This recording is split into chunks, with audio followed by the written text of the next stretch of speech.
जय श्री राम मित्रांनो. मित्रांनो, 11वी या वर्गाकरिता ऑनलाईन ॲडमिशन प्रोसेस सुरू झालेली आहे आणि 26 मे 2025 या तारखेपासून हे सगळ्यांकरिता ऑनलाईन लाईव्ह झालेले आहे.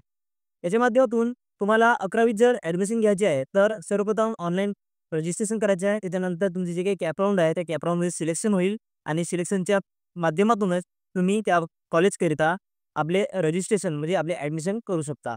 तर मित्रांनो, ही ऑनलाईन प्रोसेस कशी आहे आणि कशा पद्धतीने आपल्याला ऑनलाईन रजिस्ट्रेशन करायचे आहे, याची संपूर्ण माहिती आजच्या व्हिडिओच्या माध्यमातून आपण जाणून घेणार आहोत.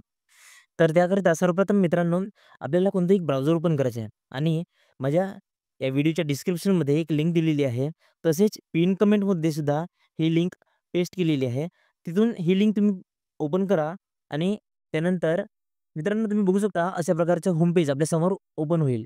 इथं उजव्या बाजूला एक बघा स्टुडंट रजिस्ट्रेशन असं ऑप्शन आहे. या ऑप्शनवर आपल्याला क्लिक करायचं आहे. त्यानंतर ओपन झाल्यानंतर आपल्यासमोर अशा प्रकारे काही टॅब ओपन होतील, काही ऑप्शन्स ओपन होतील. यामध्ये आपल्याला स्टेप बाय स्टेप फिलअप करायचे आहे. तर मित्रांनो, इथं बघा सर्वप्रथम ॲप्लिकंट्स 10th स्कूल एरिया असं लिहिलेलं आहे. त्यामध्ये विदिन महाराष्ट्र स्टेट और आउटसाइड महाराष्ट्र स्टेट असे 2 ऑप्शन आहेत. यामध्ये तुमचे जे काही 10वीचे जे क्लास आहे, ते क्लास जर महाराष्ट्रात झाले असेल, विदिन महाराष्ट्र हे ऑप्शन सिलेक्ट करायचे आहे. जर तुम्ही महाराष्ट्राच्या बाहेर शिकलेले असाल, तर आउटसाइड महाराष्ट्र स्टेट हे ऑप्शन तुम्हाला सिलेक्ट करायचे आहे. त्यानंतर ॲप्लिकंट स्टेटस यामध्ये जर तुम्ही 10वीला पहिल्यांदाच अपीअर झाले असाल, म्हणजे फ्रेशर असाल, तर पहिलं ऑप्शन सिलेक्ट करायचं आहे. जर तुम्ही एखादा तुमचा सब्जेक्ट बॅक राहिला आहे तर आणि रिअपिअर आहात, तर रिअपिअर या ऑप्शनवर तुम्हाला क्लिक करायचं आहे. त्यानंतर मित्रांनो, समोरचे एक ऑप्शन बघा, 10th standard or equivalent examination board. आता तुम्ही जे काही 10वीचे शिक्षण घेतले आहे, हे शिक्षण तुम्ही कोणत्या बोर्डातून घेतलेले आहेत. जसे CBSE, SSC, IB असे काही ऑप्शन आहेत. तुम्ही ज्या कोणत्या बोर्डातून हे 10वीचे शिक्षण कंप्लीट केले असेल, ते बोर्ड तुम्ही इथं सिलेक्ट करा. त्यानंतर तुमचे जे काही 10वीच्या बोर्डाचे रोल नंबर आहे, म्हणजे सीट नंबर आहे, ते सीट नंबर इथं एंटर करा. सीट नंबर एंटर केल्यानंतर तुमचे जे काही आईचे नाव आहे, ते आईचे नाव तुम्ही इथं लिहून घ्या. त्यानंतर व्हेरिफाय नंबर हे जे काही ऑप्शन आहे, हे ऑप्शन ओपन होईल. इथं रेड कलरमध्ये ऑप्शन आहे, हे बघा. या ऑप्शनवर तुम्हाला क्लिक करायचं आहे. व्हेरिफाय नंबर या ऑप्शनवर क्लिक केल्यानंतर तुमच्यासमोर अशा प्रकारचे एक पॉपअप ओपन होईल आणि या पॉपअपमध्ये तुमचे जे काही 10वीच्या मार्कशीटनुसार नाव आहे, ते नाव इथं दाखवले जाईल. जर तुम्ही एंटर केलेला रोल नंबर आणि आईचे नाव हे जर योग्य असेल आणि इथं दाखवत असलेले तुमचे नाव योग्य असेल, तर येस करेक्ट यावर क्लिक करा, नाहीतर कॅन्सलवर क्लिक करा. त्यानंतर मंथ ऑफ एक्झामिनेशन म्हणजे तुमचे जे काही एक्झामिनेशनचे मंथ आहे, ते तुम्ही इथं सिलेक्ट करून घ्या. त्यानंतर ॲप्लिकंट कॉन्टॅक्ट डिटेल्स यामध्ये ईमेल आयडी आणि मोबाईल नंबर असं 2 ऑप्शन आहे. जर तुमच्याकडे ईमेल आयडी असेल, तर इथं एंटर करा, नाहीतर सोडून द्या. त्यानंतर मोबाईल नंबर, इथं मोबाईल नंबरमध्ये तुम्ही कोणताही एक मोबाईल नंबर इथं एंटर करू शकता. पण लक्षात ठेवा, जे काही तुमचे रजिस्ट्रेशन नंबर आहे किंवा कधी पासवर्ड विसरला, तर फॉरगेट पासवर्डचं जे काही मेसेज येईल, ती मेसेज तुमच्या याच मोबाईल नंबरवर येणार आहे. त्यानंतर सिक्युरिटी क्वेश्चन डिटेल्स यामध्ये तुम्ही कोणतंही क्वेश्चन सिलेक्ट करा आणि त्याचे एक आन्सर सिलेक्ट करा. यामध्ये आन्सरमध्ये तुम्ही काहीही लिहू शकता. जसं स्वतःचं नाव, स्वतःच्या मित्राचं नाव किंवा जे काही क्वेश्चन सिलेक्ट केले, एक्झॅक्टली त्याच क्वेश्चनचे आन्सर तुम्ही काहीही सिलेक्ट करू शकता. काही कंपल्सरी नाही. ठीक आहे. त्यानंतर पासवर्ड डिटेल्स यामध्ये कोणतेही पासवर्ड सिलेक्ट करा आणि पासवर्डमध्ये मॅक्सिमम प्रयत्न करा, की एक कॅपिटल लेटर, एक स्मॉल लेटर, एक स्पेशल कॅरेक्टर आणि काही अंक अशा पद्धतीचे एक पासवर्ड तुमचा सिलेक्ट केला जाईल. त्यानंतर एंटर कॅप्चामध्ये जे काही कॅप्चा आहे, ते कॅप्चा इथं जसंच्या तसे लिहून घ्या आणि त्यानंतर रजिस्टर या बटनावर क्लिक करा. मित्रांनो, रजिस्टर या बटनावर क्लिक केल्यानंतर तुमच्यासमोर अशा प्रकारचे एक पॉपअप ओपन होईल आणि यामध्ये तुमचे जे काही रजिस्ट्रेशन नंबर आहे, ते नंबर इथं तुम्हाला दाखवले जाईल. तर इथं जे काही लॉगिन आयडी आहे, ही आयडी कॉपी करून घ्या. त्यानंतर प्रोसीड टू लॉगिन या ऑप्शनवर क्लिक करा. प्रोसीड टू लॉगिनवर क्लिक केल्यानंतर जे काही लॉगिन पेज आहे, ते लॉगिन पेज ओपन होईल आणि त्यानंतर इथं लॉगिन आयडी, पासवर्ड आणि कॅप्चा हे विचारले जाईल. तर ते तुम्ही जे काही तुमची डिटेल आहे, ते डिटेल तुम्ही प्रॉपर एंटर करून घ्या. त्यानंतर लॉगिन या बटनावर क्लिक करा. लॉग इन बटनावर क्लिक केल्यानंतर तुमच्यासमोर पुन्हा जे काही होम पेज आहे, ते होम पेज ओपन होईल. होम पेज ओपन झाल्यानंतर इथं डाव्या बाजूला बघा ॲप्लिकंट फॉर्म पार्ट 1 असं लिहिलेलं आहे. त्या या ऑप्शनवर तुम्हाला क्लिक करायचं आहे. इथं क्लिक केल्यानंतर काही ऑप्शन खुलतील. तुम्ही व्हिडिओमध्ये बघू शकता. अशा प्रकारे काही ऑप्शन खुलतील. यामध्ये रजिस्ट्रेशन डिटेल्स, पर्सनल डिटेल्स आणि आणखी काही ऑप्शन आहेत. हे ऑप्शन तुम्हाला योग्यरित्या स्टेप बाय स्टेप फिलअप करायचे आहे. सर्वप्रथम तुम्हाला रजिस्ट्रेशन डिटेल्स या ऑप्शनवर क्लिक करायचं आहे. इथं क्लिक केल्यानंतर जे स्टार्टिंगला तुम्ही जी काही माहिती दिली होती, ती माहिती इथं दाखवेल आणि त्यानंतर सेव्ह अँड नेक्स्ट या ऑप्शनवर क्लिक करायचं आहे. त्यानंतर पर्सनल डिटेल्समध्ये सुद्धा तसेच तुम्ही जी काही माहिती दिली होती, ती माहिती इथं पर्सनल डिटेल्समध्ये दाखवेल. जर काहीही म्हणजे त्यामध्ये चुकीचे असेल, तर तुम्हाला नवीन ईमेल आयडी, नवीन फोन नंबरसह नवीन रजिस्ट्रेशन करावं लागेल. त्यानंतर मग ॲड्रेस डिटेल्स हे टॅब ओपन होईल. या टॅबमध्ये तुमचे जे काही ॲड्रेस आहे, ते ॲड्रेस इथं लिहून घ्या. त्यानंतर पिनकोड, पिनकोडमध्ये जे काही तुमचे एरियाचे पिनकोड आहे, ते पिनकोड इथं लिहून घ्या. त्यानंतर स्टेट, डिस्ट्रिक्ट, तुमचा तालुका, तुमचं विलेज किंवा तुमची सिटी ते तुम्ही proper step by step enter करा. त्यानंतर खाली mobile number 2, landline phone number, email ID असे 4 ऑप्शन आहेत. रजिस्ट्रेशन करतेवेळी जर तुम्ही तुमची ईमेल आयडी लिहिलेली नसेल, तर तुम्ही यामध्ये सुद्धा तुमची ईमेल आयडी एंटर करू शकता. त्यानंतर सेव्ह अँड नेक्स्ट या बटनावर क्लिक करा. त्यानंतर मग कॅटेगरी आणि रिझर्व्हेशन डिटेल्स हे ऑप्शन ओपन होईल. यामध्ये तुमची जी काही कॅटेगरी आहे, ती कॅटेगरी यामध्ये सिलेक्ट करून घ्या. इथं एक ऑप्शन आहे, do you have caste certificate issued by competent authority. म्हणजे तुमची जी काही कॅटेगरी तुम्ही व्यक्त केली आहे, ही कॅटेगरी याचा काही तुमच्याकडे पुरावा आहे का? म्हणजे तुमच्याकडे कास्ट सर्टिफिकेट आहे का? जर असेल तर येसवर क्लिक करा, नाहीतर नोवर क्लिक करा. आणि असेल तर मग ते तुमची कास्ट कोणत्या स्टेटच्या माध्यमातून दिलेली आहे. तुमची जी काही स्टेट आहे, ते स्टेट सिलेक्ट करा. त्यानंतर मग डिस्ट्रिक्ट सिलेक्ट करा. मग select your category for admission हे ऑप्शन आहे. आता यामध्ये तुम्ही जी काही कॅटेगरी दाखवली आहे, जसे एस-सी, एस-टी, ओ-बी-सी जी काही कॅटेगरी दाखवली आहे, तर ते तुम्हाला त्या कॅटेगरीच्या माध्यमातून फॉर्म भरायचा आहे, की ओपनमध्ये फॉर्म भरायचा आहे, हे तुम्हाला यामध्ये सिलेक्ट करायचं आहे. जर तुम्ही ओपनमध्ये फॉर्म भरू इच्छिता, तर ओपन यावर क्लिक करा, नाहीतर जी काही कॅटेगरी राहील, त्या कॅटेगरीवर क्लिक करा.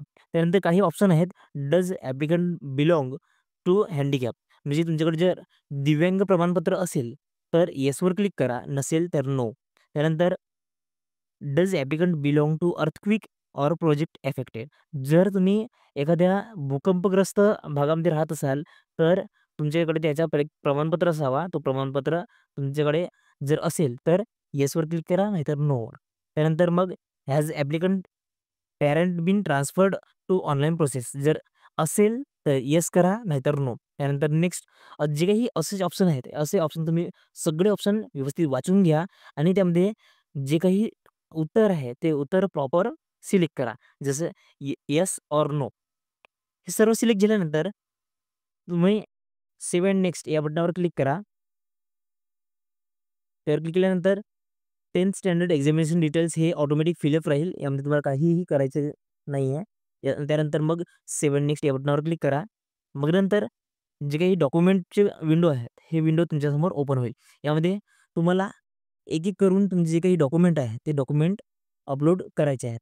आता प्रश्न हा आहे, की यामध्ये जे काही डॉक्युमेंट दिले आहेत, ते डॉक्युमेंट्स आपल्याला सगळेच्या सगळेच अपलोड करायचे आहेत, की एक-एक अपलोड करायचे आहेत, म्हणजे कोणतेही एक स्पेसिफाईड अपलोड करायचे आहेत. तर मित्रांनो, तुम्ही इथं डिस्प्लेवर बघू शकता, यामध्ये फक्त कास्ट या ऑप्शनलाच रेड स्टार लावलेला आहे आणि मी ज्या विद्यार्थ्याचा फॉर्म भरत आहे, त्या विद्यार्थ्याकडे एक हँडिकॅप सर्टिफिकेट आहे. त्यामध्ये हँडिकॅप सर्टिफिकेटमध्ये एक ऑप्शन येस सिलेक्ट केलं होतं, म्हणून मला इथं हँडिकॅप सर्टिफिकेट अपलोड करायचं कंपल्सरीमध्ये दिलेलं आहे. तर मित्रांनो, ज्या ठिकाणी तुम्हाला स्टार लावलेला आहे, असं डॉक्युमेंट तुम्हाला सिलेक्ट करणे म्हणजे अपलोड करणे कंपल्सरी आहे आणि ज्यामागे स्टार लावलेले नाही, असे ऑप्शन तुम्ही सोडू शकता. पण जर तुमच्याकडे living certificate, non creamy layer, 10th marksheet हे असतील, तर प्लीज तुम्ही ते सगळे अपलोड करून घ्या. त्यानंतर undertaking student for document submission हा एक ऑप्शन आहे. यामध्ये फॉर्मॅट दिलेला आहे. फॉर्मॅट तुम्ही डाउनलोड करून घ्या, ते व्यवस्थित भरून घ्या. त्यानंतर तिथं अपलोड करा. सगळं अपलोड झाल्यानंतर सेव्ह अँड नेक्स्ट या बटनावर क्लिक करा. नंतर तुमच्यासमोर तुमची जी काही पेमेंट पेज आहे, ते पेमेंट पेज ओपन होईल. तिथं तुमचं नाव दाखवेल आणि त्यामध्ये खाली जे काही पेमेंट आहे, ते पेमेंट तुम्हाला दाखवेल. जर तुम्ही ओपन कॅटेगरीमध्ये भरत असाल, तर तुमचं पेमेंट जास्त लागेल किंवा स्टेटच्या बाहेरील असाल तर तुम्हाला पेमेंट 150 वगैरे येऊ शकतो आणि इंटरस्टेट असाल तर तुम्हाला फक्त ₹100 हा पेमेंट राहील. पेमेंट पण तुम्हाला ऑनलाईनरित्या सबमिट करायचा आहे. यामध्ये UPI, card, wallet, net banking कोणत्याही एका माध्यमातून तुम्ही जे काही पेमेंट आहे, हे पेमेंट सबमिट करू शकता. जर तुम्ही यू-पी-आयच्या माध्यमातून सबमिट करत असाल, तर तुम्हाला ₹102.36 हा एवढं पेमेंट लागणार आहे. हे पेमेंट तुम्ही सबमिट करून घ्या. सबमिट झाल्यानंतर अशा प्रकारे तुमच्या समोर पॉपअप होईल. यामध्ये नेक्स्ट आणि डाउनलोड रिसिप्ट असे 2 ऑप्शन आहेत. तुमचे जे काही पेमेंट स्लिप आहे, ते पेमेंट स्लिप डाउनलोड करून घ्या. जर तुमच्या समजा काही समोर भविष्यात एरर आले, तर ते पेमेंट स्लिप तुमच्या कामात येऊ शकते. त्यानंतर मग नेक्स्टवर क्लिक करा. नेक्स्टवर क्लिक केल्यानंतर तुमच्यासमोर अशा प्रकारचे एक पेज ओपन होईल. यामध्ये यामध्ये I hereby declare and understood that असं एक ऑप्शन आहे. त्यामध्ये टिक बॉक्स आहे. त्या टिक बॉक्समध्ये टिक करा आणि लॉक ॲप्लिकेशन फॉर्म यावर क्लिक करा. त्यानंतर मग तुम्ही डाव्या बाजूला बघा कॅप ऑप्शन पार्ट 2 चे ऑप्शन आहे. त्यावर क्लिक करा. तिथं क्लिक केल्यानंतर तुमच्या चूज स्ट्रीम अँड मीडियम असं एक ऑप्शन आहे. यावर क्लिक करा. इथं क्लिक केल्यानंतर तुमची जे काही स्ट्रीम आहे, म्हणजे तुम्हाला आर्टमध्ये ॲडमिशन घ्यायचं आहे, कॉमर्समध्ये ॲडमिशन घ्यायचं आहे की सायन्समध्ये ॲडमिशन घ्यायचं आहे, हे तुम्हाला सिलेक्ट करायचं आहे. जसं तुम्ही आर्ट सिलेक्ट केले, तर तुम्हाला मग त्याचे मीडियम काय ठेवायचे आहे. मराठी, उर्दू, इंग्लिश कोणत्या मीडियममध्ये तुम्हाला हे एज्युकेशन सिलेक्ट करायचं आहे. तर तिथं सिलेक्ट करा आणि सेव्ह अँड नेक्स्ट या बटनावर क्लिक करा. इथे क्लिक केल्यानंतर मग तुमच्यासमोर चूज ज्युनियर कॉलेज असं ऑप्शन आहे. या ऑप्शनवर तुम्हाला यायचं आहे. इथं तुमची जे काही जिल्हा आहे, म्हणजे तुम्हाला ज्या जिल्ह्यातील कॉलेजमध्ये ॲडमिशन घ्यायचं आहे, तो जिल्हा इथं सिलेक्ट करून घ्या. त्यानंतर मग ज्या तालुक्यामध्ये तुम्हाला सिलेक्ट ॲडमिशन घ्यायचं आहे, त्या तालुक्याला सिलेक्ट करा. त्यानंतर त्या तालुक्यामध्ये जेवढेही काही कॉलेज असतील, ज्यांनी ऑनलाईन रजिस्ट्रेशन घेतलेले असतील, असे सगळ्या कॉलेजची लिस्ट इथं तुम्हाला दाखवली जाईल. यामध्ये तुम्हाला ज्या कॉलेजमध्ये ॲडमिशन घ्यायचे आहे, त्या कॉलेजचे नाव सिलेक्ट करा आणि ॲड हे ऑप्शन आहे, या ऑप्शनवर क्लिक करा. यामध्ये तुम्ही मित्रांनो बघू शकता 3 ऑप्शन दिलेले आहेत. एक ॲड, इनटेक आणि डिटेल्स असे 3 ऑप्शन आहेत. यामध्ये तुम्ही डायरेक्टली ॲड या ऑप्शनवर क्लिक केल्यानंतर तुमचे जे काही ऑप्शन आहे, ते ऑप्शन ॲड केले जाईल आणि इनटेक या ऑप्शनमध्ये तुम्हाला त्या कॉलेजमध्ये किती सीटा आहेत आणि कोणासाठी किती राखीव आहेत, हे याबद्दलची तुम्ही डिटेल बघू शकता. तर मित्रांनो, जर तुम्हाला बघायचं असेल, की माझ्या कॅटेगरीसाठी किती जागा आपल्याला देण्यात आलेल्या आहेत, तर तुम्ही इनटेक या बटनावर क्लिक करा. त्यामध्ये तुम्हाला जे काही व्हॅकंट सीट आहेत, ते सगळे सीट तुम्हाला दाखवले जाईल आणि अशा प्रकारे तुम्हाला जेवढ्याही काही कॉलेजला ॲडमिशन घ्यायचे आहे, असे सगळ्या कॉलेजला तुम्ही ॲड करून घ्या. ॲड केल्यानंतर मित्रांनो बघा, इथं सेव्ह चॉईस असं एक ऑप्शन आहे. यावर क्लिक करा. इथं क्लिक केल्यानंतर मग लॉक ऑप्शन फॉर्म असं डाव्या बाजूला एक ऑप्शन आहे. त्या ऑप्शनवर क्लिक करा आणि तुमचे जे काही ऑप्शन फॉर्म आहे, हा ऑप्शन फॉर्म लॉक करून घ्या. लॉक करण्याकरिता I hereby declare that या ऑप्शनवर टिक करा. इथं लॉक ऑप्शन फॉर्म या बटनावर क्लिक करा आणि लॉक झाल्यानंतर मग वरच्या बाजूला प्रिंट आणि डाउनलोड असे 2 ऑप्शन आहेत. हे यापैकी तुम्हाला फक्त डाउनलोड करून फक्त सेव्ह करून ठेवायचे असेल, तर तुम्ही सेव्ह करून ठेवा आणि जर तुम्ही एखादा नेट कॅफे चालवत असाल, तर प्रिंट ॲप्लिकेशन फॉर्म या बटनावर क्लिक करा आणि जे काही स्टुडंट आहे, त्या विद्यार्थ्याला ते प्रिंट काढून द्या. तर मित्रांनो, अशा प्रकारे तुम्ही 11वी ॲडमिशन करू शकता, म्हणजे ऑनलाईन रजिस्ट्रेशन करू शकता.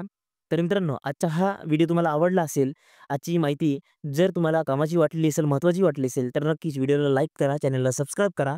भेटूया असेच एखाद्या महत्त्वपूर्ण व्हिडिओमध्ये. तोपर्यंत जय हिंद मित्रांनो.